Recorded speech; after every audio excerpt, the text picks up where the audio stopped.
pong i-download ang aming PBS Radio app o PBS Rap sa inyong mga app store. At kung gusto niyo naman po na makilaw sa aming talakayan at pagbati, maaari kayong mag-text sa 0922-358-2679. At ang inyo namang kaagapay, Francis Cancino, nag-aanyaya. Sama-sama tayo till 7 o'clock in the morning sa kabuuan ng ating weekend presentation. Kalakipang pagpapakawala natin ang malawakang paglilingkod na pambayan. Paghimay sa ilang mga isyong nakaguhit sa ilang nating mga pahayagang pangumaga at syempre pa ang ating talakayan sa ating hapag ng talastasan. At para po sa kapakanan ng ating mga listeners sa DZRB, Radyo ng Bayan 738 sa inyong talapihitan, kami po ay masusubaybayan nyo sa lahat ng 33 himpilan ng Philippine Broadcasting Service, Radyo ng Bayan, Luzon, Visayas, Mindanao. At syempre pa, worldwide sa pamagitan ng audio streaming. At para naman doon sa ating mga texters, please lang, nakikiusap po akong paulit-ulit sa inyo na kung maaari huwag niyong kalimutan ang inyong mga pangalan at addresses, in fairness, baka po hindi mabasa ng aking co-anchor lady na si Miss Zarina ang mga mensaheng walang pangalan at address. And please, keep it short and simple. Okay, ang ganda ng ngiti ni Sarina ngayon. Thank you, thank you. Napakaganda, no? Sosyal na sosyal. Yes, at saka ang dating thank you. mo, ibang klase ngayon, ano? Alam niyo ho itong si Sarina, napakabait na bata. Alright, ito. words of wisdom na tayo. Hindi pa muna. Nagsasalita Okay. pa ako, ha? Okay. Quiet ka lang dyan. Saglit lang. Nilalarawan ko ang kabaitan mo. Thank Ito you ho, so ang much. batang talagang hindi marunong mapikon. Ito po ang batang hindi marunong magalit. Yes. Ano yan, Anthony? Bakit ganyan? Tutol na tutol ka? Okay, sige na. Mamaya na lang. Kung tutol ka, hindi ko na itutuloy. Okay, samantala. Isa sa pinakamainit na isyong natatanggap natin sa ating mga texters. Itong tanong nila, ang dami na raw, ayon sa record ng PNP, napakarami ng nasa kote, sa mga droga, yung mga tulak, yung mga users, yung so forth and so on, at marami na rin ang napaslang sa pakikidigma sa droga ng administrasyong ito sa pangunguna na nga ni PNP Director General Roland Bato de la Rosa. Ngayon, ang tanong ng publiko dito, Zarina, saan daw napupunta yung mga nakukumpiska? Yung mga nasa sakoteng shabu at ilang pang mga parapernalyas at ilang pang mga ipinagbabawal na droga, saan daw ba napupunta? Alam mo, napakatagal na niyan, ano? Ang dami na naging mga operasyon itong mga nakaraan. Hindi natin alam saan nga ba napupunta. Okay. Itong maganda, tinugunan na. Sinagot na ng ating PNP. Nagsunog sila kahapon sa bahagi ng Cavite.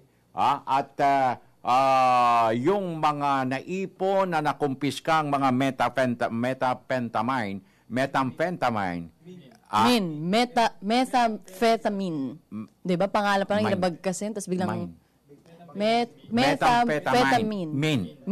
Yes. Sige, kay mine yan. Pinagbabawal pa rin basta yan. shabu, yun na lang sabi mo. Shabu, cocaine, bato yan, ketamine. bato. Yes, marijuana, Ayan, at lahat iba yan. pa. Sinunog na nila. At isa sa mga living witness na yan, sa pagsunog dyan sa Cavite, ang mismong PAO chief natin, Madam Persida Rueda Acosta. Yes. Sinaksihan niya na para mapatunayan lang na hindi hausyaw, hindi Photo op lang. hindi photo opportunities na baka tawas lang yung mga sinunog na yan. Dahil yung tawas at saka yung bato, yung shabu, halos magkapareho. Pareho. Ikaw ba gumagamit Parang ng tawas? iisa lang. Hindi po. Hindi pa. Okay, sige. Baka bukas makula. Hindi pa.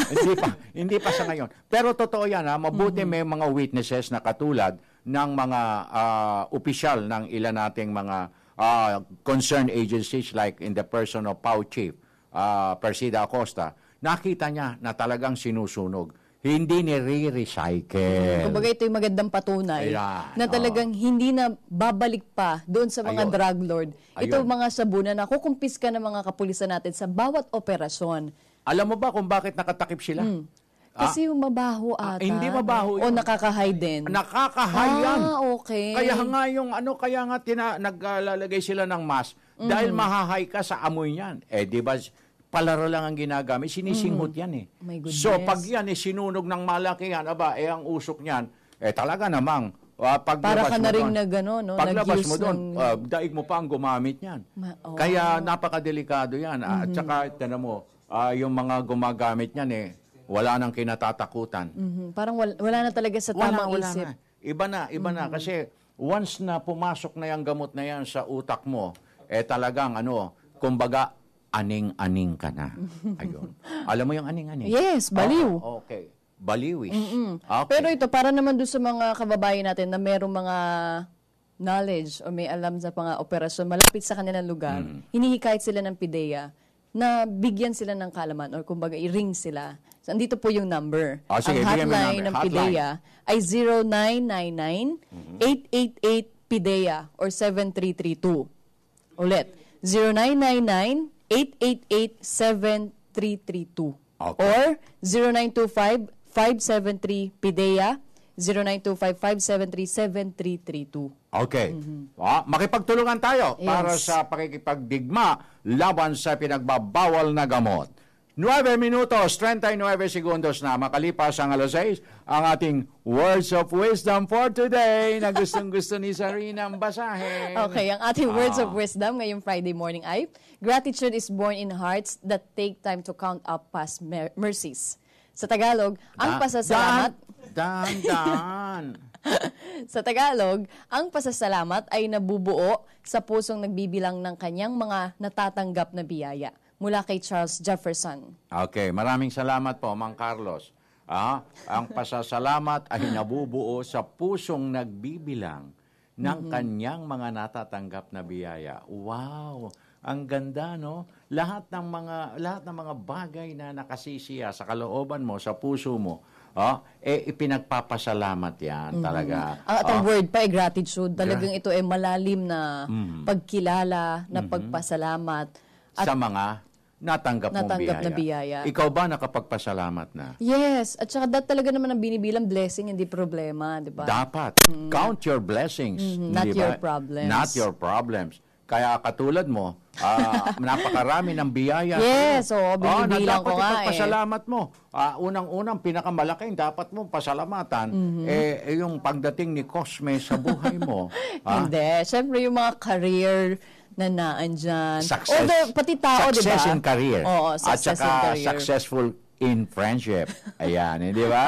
Oo. And success in love life. Oy, alam mo ba yan, Mami Raquel? Kinikilig ka. Mami Raquel, alam mo? Alam mo ba? Nasa YouTube kami. I-type mo lang, Francis Cansino, lalabas yung episode at malalaman mo ang mga sikreto. Okay, tuloy-tuloy na tayo at puntahan na natin si Miss Jeng Margarejo para sa headlines at si Mr. Audrey Goriseta para sa mga buoda d'Italia sa unang bulusok ng ating balitaan on a Friday. Miss Jeng, magandang morning. Go! Narito na ang may init na balita dito sa Radyo Vision.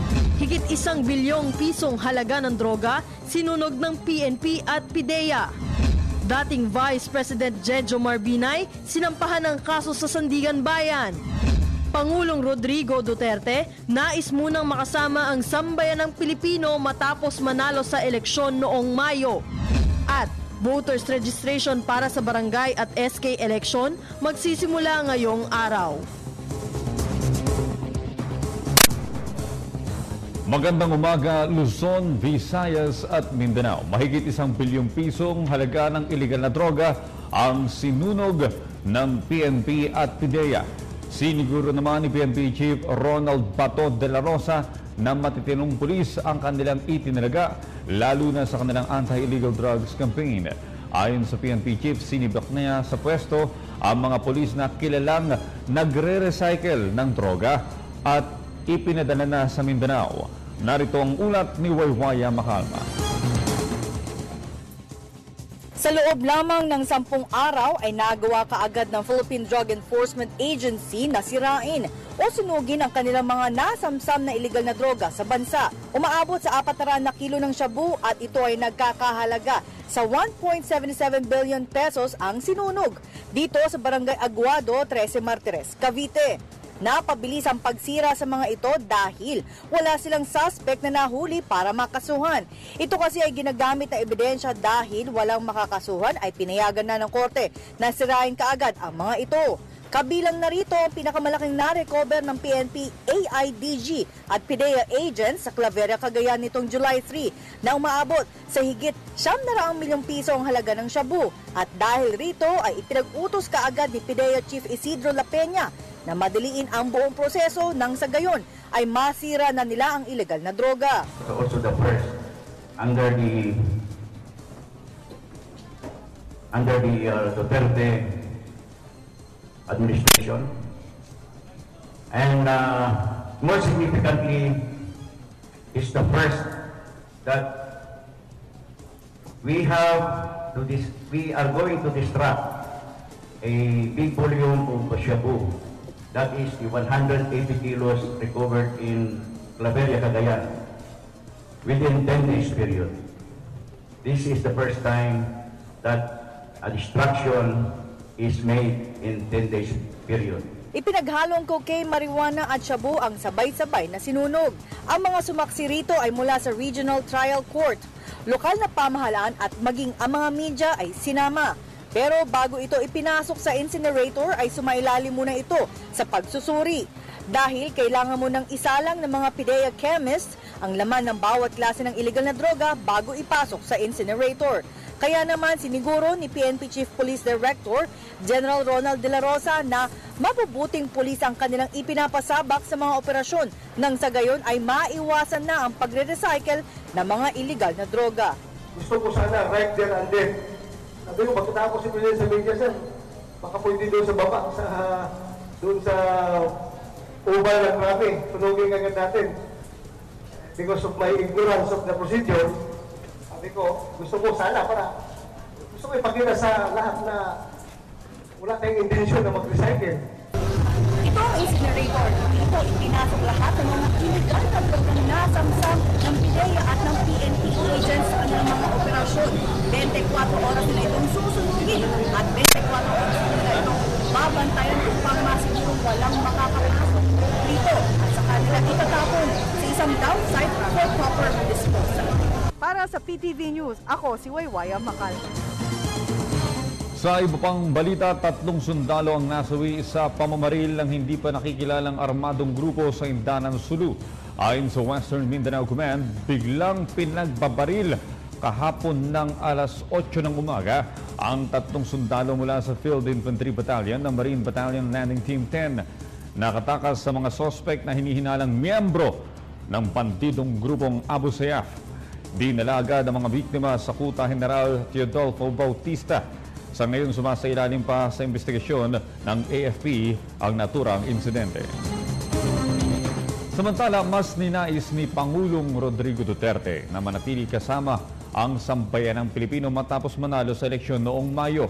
Sinabi ito ni Presidential Communications Secretary Martin Andanar kasunod ng hindi pagtungo ng Pangulo sa 11th Asia-Europe meeting na gaganapin sa Mongolia simula bukas, Hulyo 15 hanggang 16.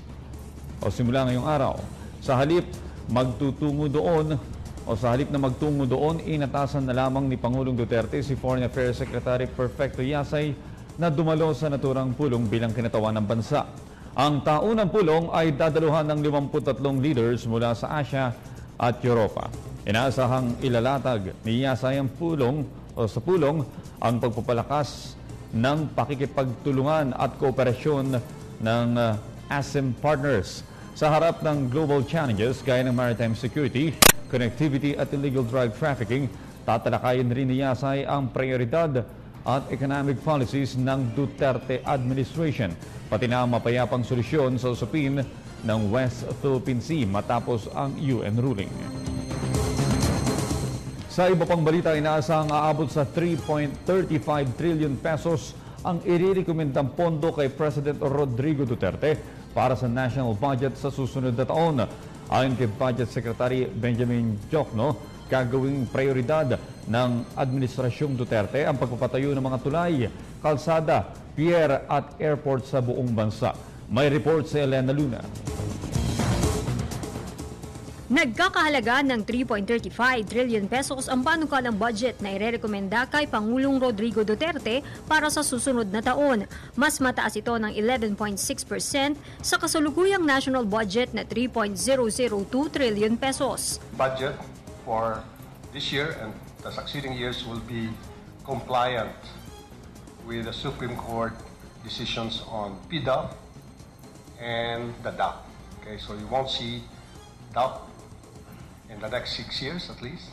Ayon kay Budget Secretary Benjamin Jokno, tututukan ng administrasyon ang infrastruktura ng bansa.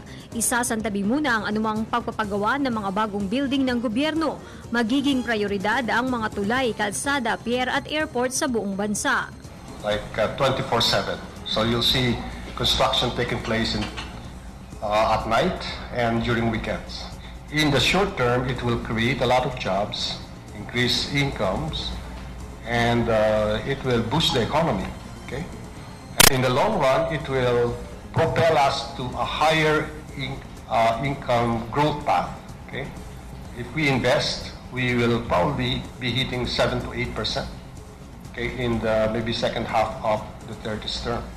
Itutuloy ng Administrasyong Duterte ang programa ng gobyernong Aquino na Pantawid Pamilyang Pilipino Program at PhilHealth. Pero aalisin na sa pambansang budget ang BUB o bottom-up budgeting maliban na lamang sa 4th, 5th at 6th class municipalities. I discontinued BUB, okay, bottom-up budgeting, okay, because that is really a political tool by the administration. Okay, because when I saw it, it's now down to the barangay level. Can you believe that? BUB, bottom-up budgeting. That is a good concept, but that should be applied to local budgeting. Target ng gobyerno na maipasa ang 2017 national budget sa Nobyembre o Disyembre ngayong taon. Para sa PTV News, Elena Luna. Magsisimula na ngayong araw, Hulyo 15, ang voters registration para sa barangay at sangguniang kabataan elections na gaganapin sa Oktubre at 31. Narito ang ulat ni Ria Fernandez. Inilatag na ng Commission on Elections ang kalendaryo nito para sa Barangay at Sangguniang Kabataan o SK elections sa October 31. Itinakda ang voters registration simula July 15 hanggang July 30, 8 a.m. to 5 p.m. sa mga tanggapan ng COMELEC. Maaring magpakuha ng biometric sa mga botanteng bigong magpatala noong nakaraang halalan. 15 to 17 years old naman ang mga pwedeng magpa-register para bumoto sa SK elections. Kasabay nito ang membership application sa Katipunan ng Kabataan o KK para sa mga botante edad 16 hanggang 30. October 3 to 5 naman ang paghahain ng kandidatura. Sa ilalim ng SK Reform Act, pasok bilang SK candidate ang mga may edad 18 hanggang 24. Magsisimula naman ang election period sa October 1 at magtatapos sa November 7, habang October 21 to 29 naman ang campaign period. Sa panahong ito, ipinagbabawal ang pagsira sa election materials, pagbibigay ng mga donasyon, paggamit ng armored craft, pagtatalaga ng special police o confidential agent at public construction. October 31 naman ang araw ng eleksyon mula 7 a.m. hanggang 3 p.m. Tiniyak ni COMELEC Chairman Andres Bautista ang kahandaan para sa nasabing halalan. So far, wala namang issue. Patuloy yung bidding para sa mga gamit. Gayunman, hindi rin isinasantabi ng COMELEC ang posibilidad na maantala ito at isabay na lamang sa itinutulak na Constitutional Convention o CONCON ng Kongreso sa Enero.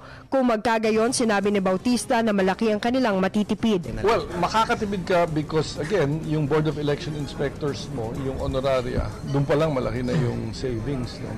At syempre, yung ding paghahanda. Tinatayang 5 hanggang 6 na bilyong piso ang gagastusin ng COMELEC para sa barangay at SK elections. Ria Fernandez, PTV News. Andyan po naman ang aming mga nakalap na balita at impormasyon para sa Radyo Vision. Ako po si Audrey Goriseta. Balik muna sa inyo kay Francis Cherine. Maraming salamat, Audrey Goriseta. 22 minutos, 52 segundos na makalipas ang alas 6. Buksan mo na ang iyong cabinet. Zarina, go! Eto po, good morning ka, Francis and Ma'am Zarina. Nanonood po kami ngayon from Josil Lubang ng Talisay, Cebu. Ma'am, sir, kindly greet to the Briones family ng Tuburan, Cebu. Thank you so much and more power. Thank you. Good morning, Ma'am Zarina and Sir Francis. Pakiabot sa pamahalaan sa amin, Bais City, Negros Occidental, talamak pa rin ang illegal na droga from Dran Reb of Bais City. Wow. Magandang umaga po, Ma'am and Sarina. Ma'am, Sir, and Sarina. Okay. Ma'am, Sir Sarina. Oo. Bakit At narambol Ka na? Francis. Okay, go. Greet ko lang po ang mga kamag-anak ko sa Gadungan, Ganasi, Lanao del Sur. Greetings coming from Ahmad Naima from Baliwag, Bulacan. Okay. Good morning, Ma'am Sarina and Sir Francis. Binabati ko mga relatives ko dyan sa Polomolok City at sa San Roque, Palimbang, Sultan Kudarat. Ako po, si Dodong Orca, taga Jensan. Salamat and more power. Okay. Good morning, Ma'am Sir. Lagi kami nanonood ng Radyo Vision araw-araw. Gabriel Edulantes ng PROC o Project for Switch Ramon Magsaysay, Zamboanga del Sur. Maraming salamat po. Okay, dito sa ating aparador, Duterte. Mabuhay po kayo, Itogon Benguet. Okay, Ma'am Zarina, kahit saang anggulo ka tignan, ang ganda mo talaga. Legs mo lang ang hindi namin makita. Hindi pakikita sa iyo yan. From Boying Ivan of Zamboanga City. Lalo na ngayon, may tali. Hindi makikita yan. Good morning, sir, ma'am. Nagtanaw ko media ng Bayan, PTV 11. Daghang salamat from Arnel, Cabasago, Barangay, Dapco, Homeland Subdivision, Panabo City, Davao del Norte. Good day po. Ofele, mahusay po ito from Digos, Davao Sur. Tuwing umaga po namin inaabangan ang programa nyo. Saludo po kami. Magandang programa nyo kasi totoo, tama. Walang pinapanigan at walang sinisiraan. Ang mga reports nyo, go, go, go lang. Radyo Vision. Salamat po. Kudos to Radyo Vision. Mabuhay ang government media. Informative, fair, and justifiable news. More power. Jenson Fernandez ng Maribeles, Bataan. And finally, good day po sa mga detractors ni Presidente. Sana pagbigyan nila muna bago ang reklamo. More power sa ating Presidente. Salamat po. Loy Rodriguez ng Pasig City. Talaga, lalabing 4 na araw pa lamang nakakaupo. Ang rarahas nila naman. Masyadong mararahas ang inyong mga pagtuligsa. Pag may time, tingin-tingin lang muna sa salamin. No? Kalma. 25 minutos, 25 segundos makalipas ang alas 6. Paranin na natin ang unang sigwada ng ating Provincial Roundup. Bayan Patrol Report! Ang CDO, Radio ng Bayan, kasama si Romy Kapinpuyan. Maayong buntag, Romy, konektado ka. Yes, maayong buntag. Sinusuportahan ni Cagayan de Oro City Mayor Oscar Moreno ang pinaigting na kampanya ng pulisya laban sa krimen at sa pinagbabawal na droga. Ito ang pahayag na alkalde bilang reaksyon sa anti-illegal drugs and criminality campaign sa buong bansa na nagresulta sa pagpatay sa mga pinaniwalaang may kaugnayan sa droga at krimen. Dagdag pa ng alkalde na importante ang pakipaglaban sa criminality at drugs at kailangan itong suportahan, subalit hindi ito nangangahulugan na basta lamang itong pinapaslang. Aniya nakatakda sa Constitution sa ilalim ng Bill of Rights, dapat din na irespeto ng pulisya ang due process sa kampanya kontra krimen at droga dahil may karapatan ang bawat suspetsado. Suportado nila alkalde ang parawagan ng ibang sektor na magsagawa ng investigation o inquiry sa Kongreso o sa Senado tungkol sa vigilante killings. Samantala, lalong pinatibay ng City Anti-Drug Abuse Council ang kanilang programa sa pagsuporta sa kampanya ng pulisya laban sa pinagbabawal na droga o ang tinatawag na Oplan Tokhang o Katok Pakiusap. Para sa Radyo Vision, Romy Kapinpuyan, Cagayan de Oro, Media ng Bayan. At Romy Kapinpuyan. At mula sa CDO Radyo ng Bayan, puntahan natin ang Agusan del Sur kasama si Bobby Elupa. Magandang umaga, Bobby. Assalamualaikum. Konektado. Maraming salamat. Assalamualaikum. Umaabot sa mahigit 3,000 na katao na may kaugnayan sa droga ang voluntaryong sumuko sa iba't ibang himpilan ng pulis dito sa lalawigan ng Agusan del Sur simula noong July 8 hanggang kahapon. 700 sa bayan ng San Luis at halos 600 sa bayan ng La Paz noong July 8. 1,000 naman sa lungsod ng Bunawan noong Lunes, July 11 at 1,200 sa bayan ng Trento kahapon, July 14. Mamayang hapon ay mayroon ding nakatakdang voluntaryong susuko sa bayan ng Bunawan na aabot sa 500 katao na may kaugnayan din sa droga. Resulta ito ng pinagting na kampanya ng PNP kontra droga sa pamamagitan ng Project Tokhang. May mga alkalde sa iba't ibang bayan ng Agusan del Sur na nangakong tutulungan ang nasabing mga surrenderies sa pamamagitan ng pagbibigay sa kanila ng kabuhayan. Ngunit marami pa rin ang nagtatanong kung ano pang tulong ang maaaring ibigay ng gobyerno upang tuluyan nilang iwan ang masamang bisyo at mamuhay ng mapayapa kasama ang kanilang mga mahal sa buhay. Para sa Radyo Vision, Bobby Ilupa, San Francisco, Agusan del Sur, Media ng Bayan. Maraming salamat, Bobby Ilupa. At panghuli naman po, narito ang Buntok Radyo ng Bayan kasama si Apollo Padaen na Imbag Bigat. Apollo, konektado ka. Salamat ka na kayo, Ma'am Serena, Sir Francis na Imbag Bigat. Umani na ng maraming suporta dito sa Mountain Province ang anti-illegal drug campaign ng gobyerno. Ayon sa PNP Mountain Province, bukod sa paghayag ng suporta ng Mountain Province Congressman Maximo Dalog sa anti-illegal drug campaign, ay todo suporta na rin si Bauco Municipal Town Mayor na si Abraham Akilit. Bukas ay magkakaroon sila ng anti-illegal drug campaign motorcade sa Bauco. Magtitipon sila mula sa kanilang sariling clustered barangays at magtitipon ulit sa isang lugar. Ayon sa PNP Mountain Province, aabot na ng 88 mga users pushers ang sumuko sa kapulisan. Naako rin silang huwag nang magbenta at gumamit ng droga at sila ay magbagong buhay. Ayon pa sa PNP Mountain Province, naghahanap sila ng makabuluhang solusyon para masugpo ang droga, lalo na at may rehabilitation center na ginagawa dito sa Mountain Province. Para sa Radyo Vision, Apollo Padaen ng Radyo ng Bayan, Bundok, Media ng Bayan. Maraming salamat, Apollo Padaen. At tuloy-tuloy tayo mga kaibigan, 29 minutos, 49 segundos. Makalipas ang alas 6 at kakawing natin sa ating linya ng komunikasyon ang ating abogado ng bayan, Madam Persida Rueda Acosta ng Public Attorney's Office. Madam Persida, magandang umaga po. Magandang umaga po sa inyo at sa ating mga kababayan. Madam Persida, salamat po at binigyan nyo kami ng konting oras. Opo. Kasi po, nais lamang naming malaman, ano po ang naging damdamin at reaksyon ng Public Attorney's Office sa pangunguna nyo nang kayo po ay sumaksi sa pagsusunog nitong mga nakumpiskang mga ipinagbabawal na gamot diyan po sa Cavite kahapon? Kinikilabutan po ako dahil ang halaga ho nito ay 1.7 billion. Wow! So, isipin nyo, ilan tayo? 1 milyong Pilipino. Kung ito po ay naipamahagit na ibenta ng mga sindikato, ano po mangyayari sa ating mga kababayan? Halos para na tayo lahat zombie. Mga halimaw ng mga adik at mga bangag. Sa dami po nito. Iba't ibang klase, cocaine, methamphetamine, shabu, marijuana, at iba't iba pang mga pinagbabawal na gamot. So, bakit ganito? Napakarami nito. Bakit ito nag-proliferate sa ating bayan? Nakakalungkot po dahil kami naman ay talagang hustisya lamang para sa mga akusado at sa biktima. Pero nakakahindik ko itong dami nitong mga shabu na to, lalo yung mga shabu. Dami-dami. Yan po, dito lamang marahil sa Metro Manila at mga karatig na lalawigan. Wala po yung sa ibang bahagi ng Luzon, Visayas, Mindanao, Madam Persida. Visayas, Mindanao, wala pa po. Metro bahagi, yung sa Claveria, napakarami rin po. So sa puntong yan ay talagang makikita natin ang intensyon ng bagong administrasyon na lupigin ang mga sindikato ng droga. At nakausap ko nga po si General Ronald de la Rosa. Talagang nakita ko rin sa kanya ang sinseridad kung paano po susugpuin ng gobyerno itong mga ganitong klaseng krimen na nangyayari sa atin na sumisira ng ating mga mamamayan. Attorney, at hindi lang kabataan, pati matatanda na may konting halaga, ibibili pa ng droga at ginawang addict. Opo.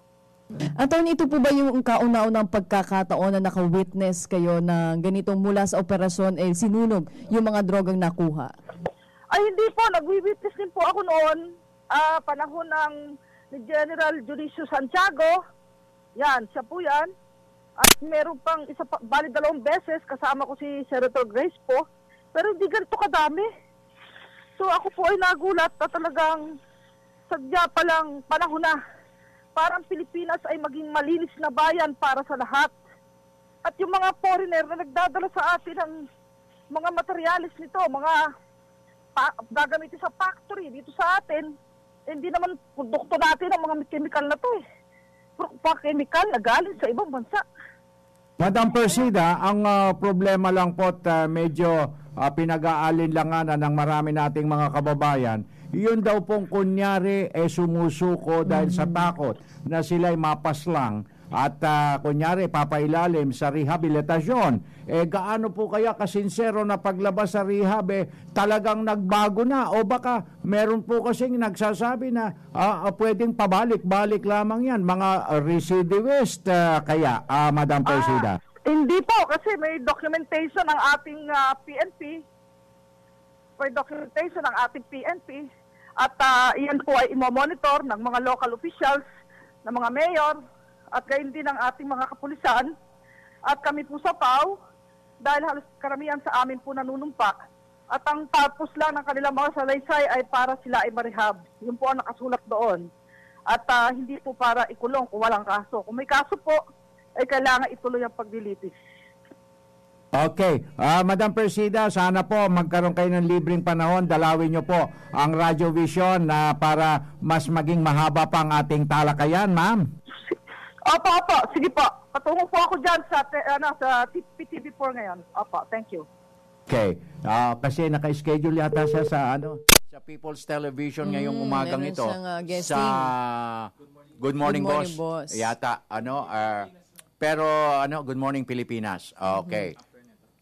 Okay, at naku, napakahirap na Alam mo, gulat na gulat si Ma'am first time na attorney. sumaksi siya ng ganong karami. Nakakasaksi siya siguro pa isa-isang kilo, 5 kilo. Pero ito hindi.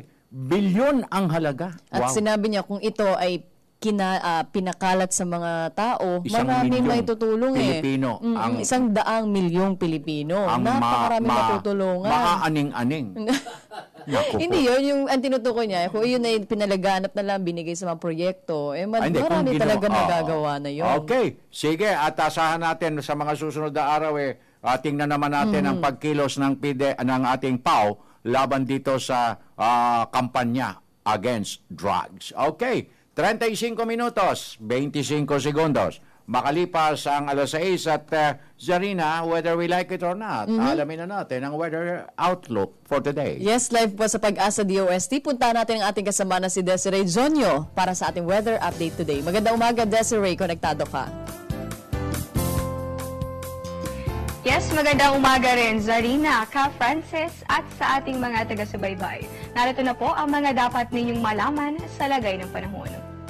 May panibagong weather system po na umiiral ngayon dito sa Philippine Area of Responsibility. Yan po yung ridge ng isang high pressure area. Yan po ay dominante ngayon sa silangan nitong Luzon. Kung ating po ipaliliwanag itong ridge ng high pressure area, ito po yung isang weather system na associated with good weather condition. Dahil nga mas mataas yung kanyang atmospheric pressure kumpara sa kanyang mga nasa paligid, at dahil na rin sa pababang pagkilos nitong mga kaulapan, mas mababa yung chance na makabuo ng mga kaulapan, dahilan naman para po magkaroon ng lesser chance of rains kapag ganitong weather system yung umiiral. At dahil nga po associated ito with good weather condition, ngayong araw po ng Biyernes, pangkalahatang maaliwalas na panahon yung iiral dito sa atin sa Metro Manila, sa natitirang bahagi nitong Luzon hanggang dito sa buong Visayas at sa may buong Mindanao. Ibig sabihin po niyan, magpapakita si Haring Araw, mainit hanggang tanghali, pero pagsapit ng hapon o gabi, ayan na, posible yung mga puno-punong pag-ulan o pagkidlat at pagkulog. Kaya naman,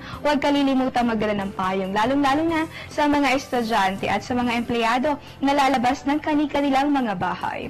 At sa labas naman itong Philippine Area of Responsibility, isa pong low pressure area yung binabantayan ngayon ng Pag-asa.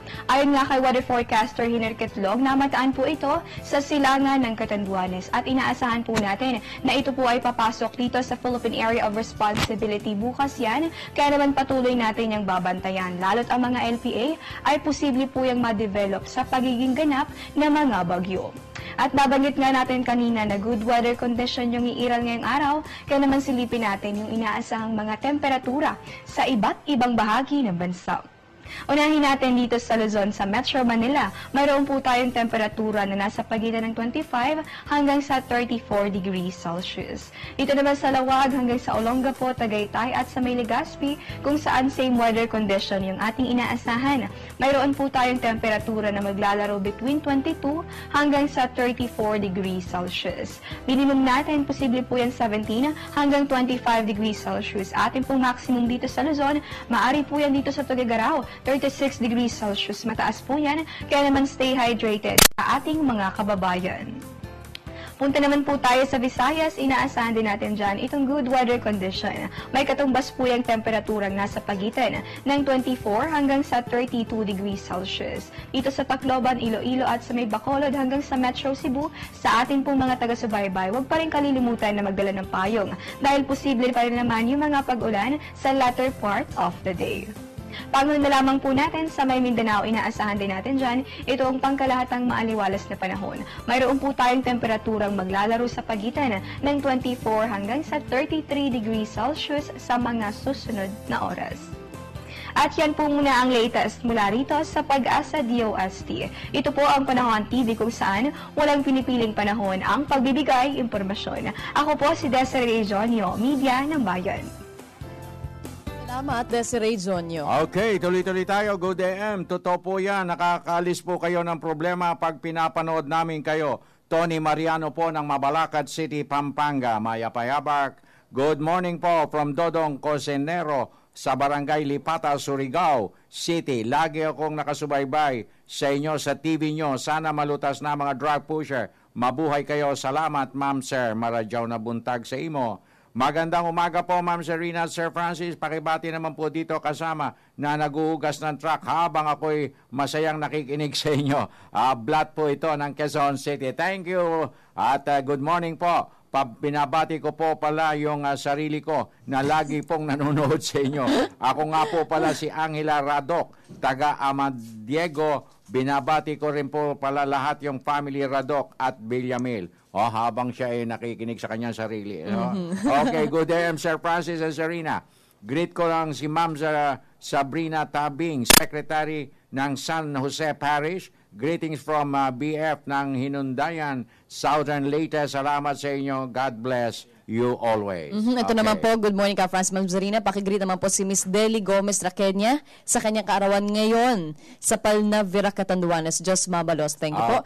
Good morning po sa inyo, Ma'am Zarina, Sir Francis. Nanonood po kami sa inyo ngayong umaga dito sa Barangay Inayawan, Kawayan, Negros Occidental. Si Cyril Dime po ito. At good morning, Sir Franz, Ma'am Zarina. Pakibati po ng happy birthday si parang Lito Maiging ngayong araw. Mula kay Camille De Feo. Happy birthday po. Ipakilala mo na ang ating piling panawin sa ating hapag ng talas-tasan, Serena. Yes, ito ka, Francis, napapanahon. Kasama natin ngayon live dito sa studio si Miss Rosalinda Albia Radin, Election Officer mula sa COMELEC. At ang pag-uusapan natin ay ang Barangay and SK Elections Voters Registration ngayong araw. Magandang umaga po. Magandang umaga din po. Magandang umaga, Madam Rosalinda. At salamat, napasyalan niyo ang ating palatuntunang Radio Vision sa Media ng Bayan. Unang-una, ang kahandaan na po ng ating COMELEC dahil umpisa na ngayong araw na ito. Ano po? Ang rehistrasyon para sa barangay at SK election sa darating na October. Opo, October 31 po. May posibilidad pa po ba na ma-defer ito, mai-adjust, maipagpaliban o papano? Ano na po ba ang termino na sa paghahanda natin dito? Sang-ayon po sa ating batas, ang elections po para sa barangay at SK ay nakaschedule po for this coming October 31. Kaya lang po, kung mayroon po, pag nagkaroon na po ng bill sa COMELEC, ay sa Congress na ipagpaliban po ito, baka po isabay na lang daw po ito sa CONCON delegate elections. Kaya lang po, parang narinig din po na parang isasabay daw sa KK, ang tawag diyan ngayon ay KK na, hindi SK. Katipunan ng Kabataan. And then, barangay elections, isasabay yata sa CONCON for this October 31. Hindi ako sigurado, kaya lang narinig ko lang po yan. Pero ang talagang mandate is October 31. Opo, October 31 Barangay po. and KK election sa ngayong taon na ito. Okay, kasi po tumatanggap din po ba kayo ng mga ikangay mungkahi o mga panukala sa ating citizenry na kung maituloy na talaga sapagkat marami po ang hindi kontento sa mga panunungkulan ng mga kasalukuyan. Ang COMELEC naman po ay nakikinig naman po kung ano ang sinasabi ng ating mga tao, ng publiko sa mga suggestions nila. Kaya lang po, dadaan din po yan sa proseso. Right. Okay. Zarina. Ngayong ganitong registration ulit, may titiyak ba natin yung ating mga kababayan na wala ng pila? Kasi pag ganitong may voting registration o voters registration, talagang dumadanas yung mga kababayan natin na mahabang pila. Ngayon po ba, ma-assure natin yung public na mabilis na proseso? Sabi nga po ng ating kasalukuyang administrasyon ng ating presidente, ayaw po yata niya ng mga pila-pila. So we did our best as far as Quezon City is concerned na yung mga tao, kung pipila man, ay bibigyan namin ng upuan. Okay. At saka doon sila sa lugar na mayroong, as far as District 4 Quezon City is concerned, we are going to conduct our registration in the lobby of the high-rise building of Quezon City Hall.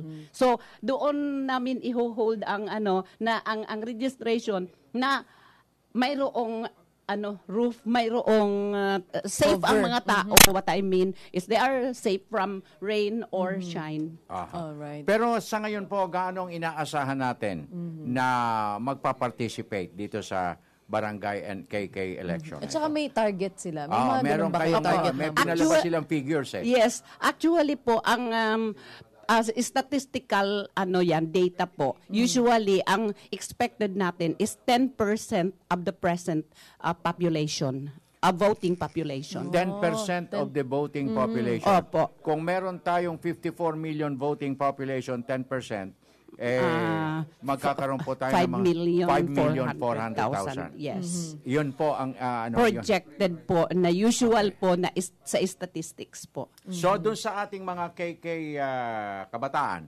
18 years old and hanggang 24. No, 30 po. 30. Sa kabataan po, 15 to 30. 15? 15 to 30. 15.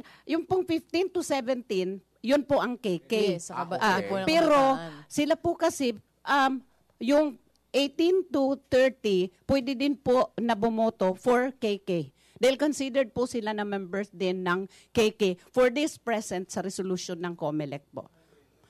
Okay. Mabuti Kaya nga, kasi ang sabi kahapon sa balita, 18 patas, sa mga barangay, officials boboto. Okay, 18 to 30 para sa barangay. Talagang boboto yun for the barangay. For barangay officials. Yung 15 to 17, para KK. sa KK. Opo. Pero, yun po talagang 15 to 30, pwede pong bumoto sa KK. Okay. Ay, pasok ka, Zarina. Pwede pa ako sa KK. Pwede ka. Ikaw ang pwede. Yung magpa-file naman ng candidacy, kailan naman yun? Saka, yung po, i-clear ko lang na yung they will be made, ngayon registration, they can manifest that they want to vote doon sa dalawa. As far yung 18 to 30. Kaya dalawa ang magiging balota. For 18 to 30. Alright. So, pwede yun. Kung gusto mo, dalawa. Kung gusto mo, isa lang. Pwede. May option. Pero yung SK hanggang 15 to 17 lang. Hindi ka napasok doon. hindi ka na doon. Doon ka na sa barangay. Doon ako sa barangay. Sa barangay ka na. Okay. So, sa candidacy naman po, Certificate of Candidacy. Sa Certificate of Candidacy, as far as ngayon is concerned, wala pa kaming wala pang date kung kailan pwede magpasa. Okay. Tapos 9 days ang ata po niyan, campaign period na ibibigay doon sa mga tatakbo. Yes. Tama po ba? Okay. So, barely, meron pa naman tayong more than 2 months para dito. Mahigit pa 2 buwan. 3 buwan, to be exact. 3 buwan pang mahigit. Dahil October 31 yan di ba? Okay. So, okay naman po. All systems go na. Wala naman tayo sigurong malaking problema. Hindi katulad nung national election na talagang maraming preparasyon dito. Kukunti lang naman.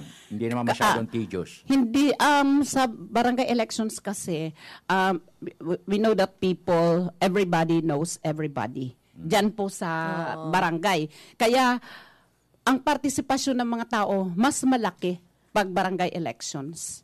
So we hope na ganyan pa rin ang mangyayari during kagaya ng last 2013 elections at yung mga nakaraang elections for the barangay. Marami po talaga ang nagpa-participate. Kung sakasakali po, Madam Rosalinda, na i-defer, kung sakasakali lang po, i-defer, mag-hold over ba itong mga kasalukuyan na kaupo? Most probably po, opo. Usually po ganyan po so yan. sila muna yung magtutuloy. Magtutuloy hanggat magkaroon sila ng successor or dapat new elected. Dapat ituloy na.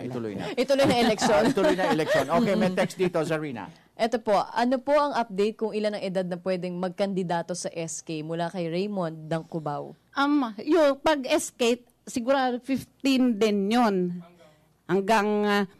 Kasi hanggang yung qualifications kasi niyan from, di ba 15 to 30?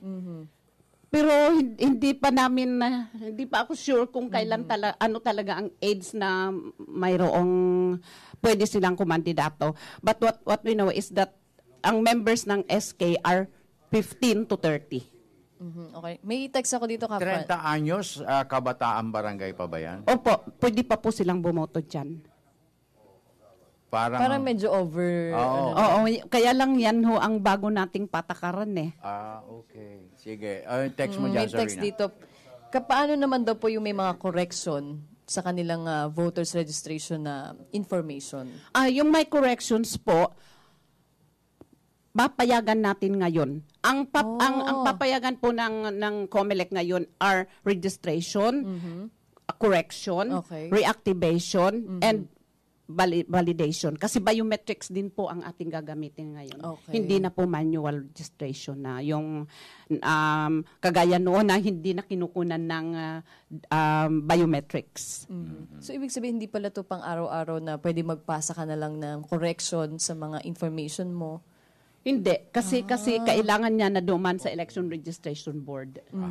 Okay. Kung hindi ka nakaboto nung nakaraang May 9, 2016 election, at wala ka na nga sa listahan, pwede ka naman magparehistro ngayon kung nais mo bumoto sa barangay elections.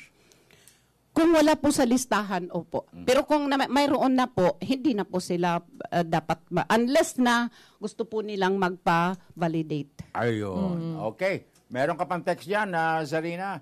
Meron ka pang nais na idagdag na katanungan. Pero dito po sa nalalapit nating barangay elections, paano po yung mga nakaupo na mag-re-election, halimbawa, pero may mga naka-pending cases, administrative or criminal cases, paano po ang sitwasyon nila? Can they still run for re-election? Unless po na hindi pa final and executory ang nila kaso. Pwede pa rin? Opo, pwede po. Nako, talagang dapat matuloy na ang eleksyon. Effective po ba ngayon yung reforma sa batas ng SK? Like, hindi pwedeng tumakbo yung may kamag-anak na nakaupo? Yan po ang gusto ko ngang malaman eh. Kasi parang mayroon tayong bagong batas ngayon na pag kasi nga sa anti-dynasty law, pag related with, halimbawa, magulang, chairman, tapos kagawad or chairman din ng KK, ano na yun ngayon? Hindi na pwede. Hindi na pwede. Oo. At hindi rin pwede ang anumang miyembro ng pamilya niya na maging opisyal ng barangay. Na-appointive. Opo. Hindi, kasi kadalasan nakikita ko, chairman yung chairman, pagkatapos anak kagawad, pagkatapos yung isang anak, SK naman. Yung mga ganun ba, pagkatapos yung asawa, treasurer. Sus Mario Joseph, isang pamilya na sila hawak nilang barangay. Yan na hindi po. ba marami yan? Opo. Okay. Meron pang isang katanungan dito. Ano ito? Hindi ko makita yung katanungan. Nawawala yata. Eto na.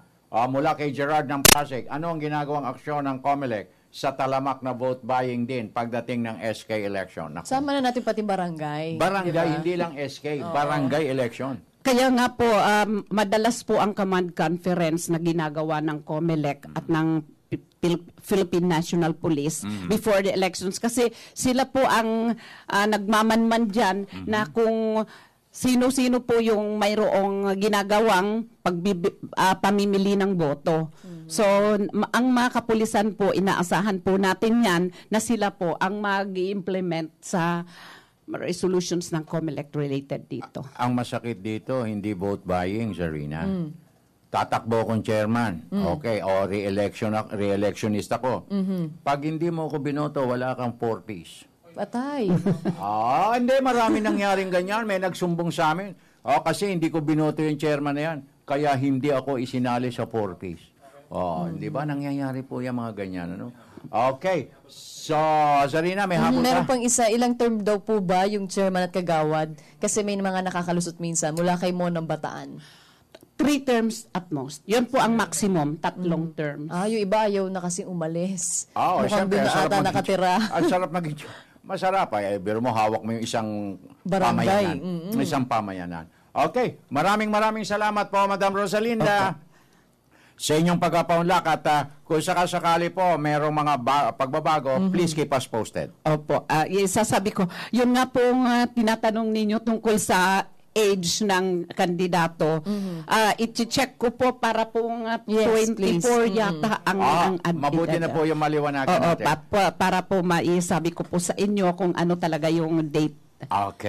Yung edad ng kandidatong bata. Okay. Maraming salamat, mga kaibigan.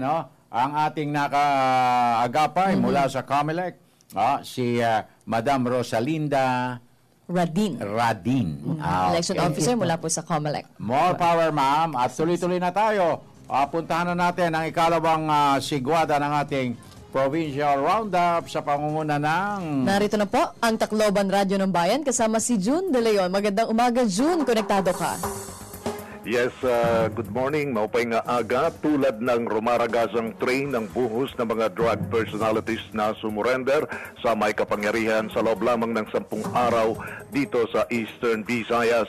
Sa pinakalitas na record ng Police Regional Office Number 8, halos 7,000 na ang kusang sumuko sa istasyon ng pulisya at mga mayor sa buong rehiyon.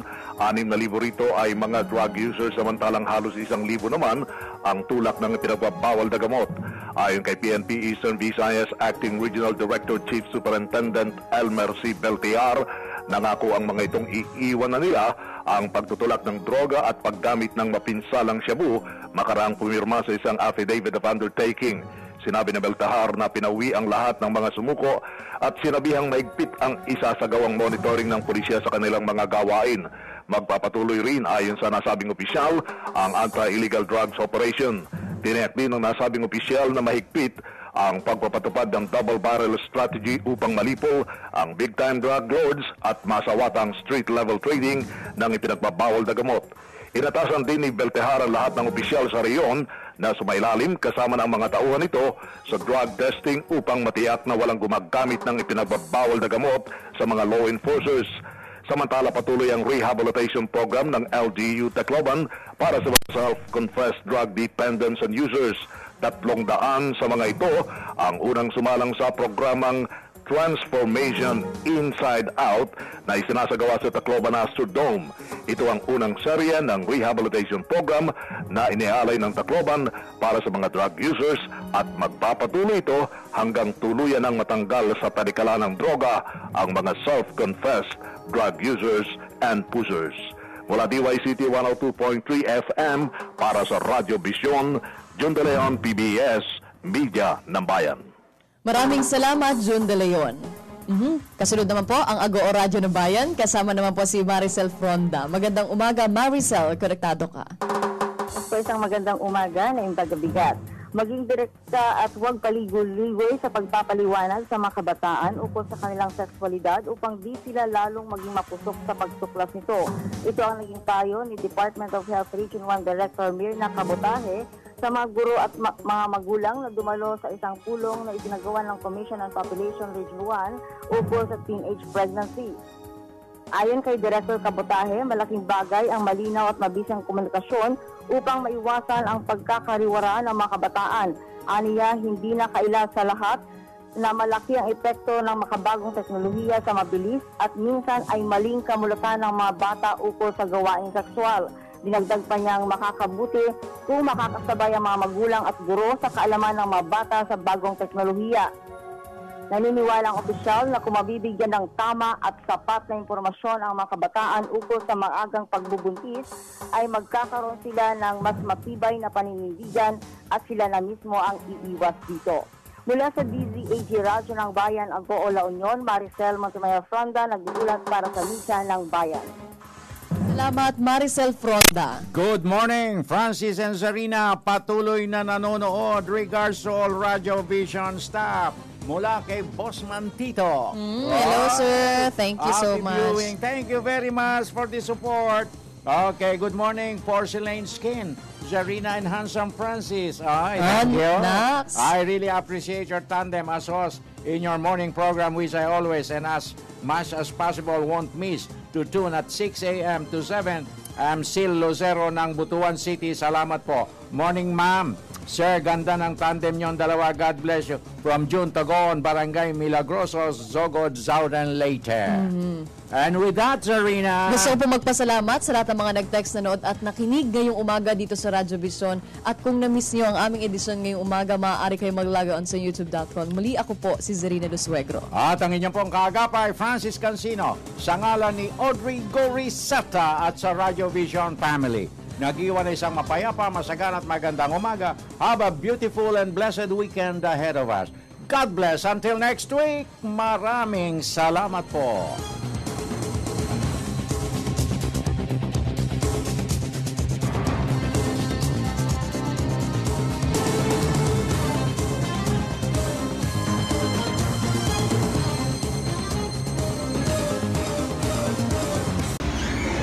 Ako po si Cathy San Gabriel. Subscribe na sa PTV YouTube channel. I-click lang po ang subscribe button.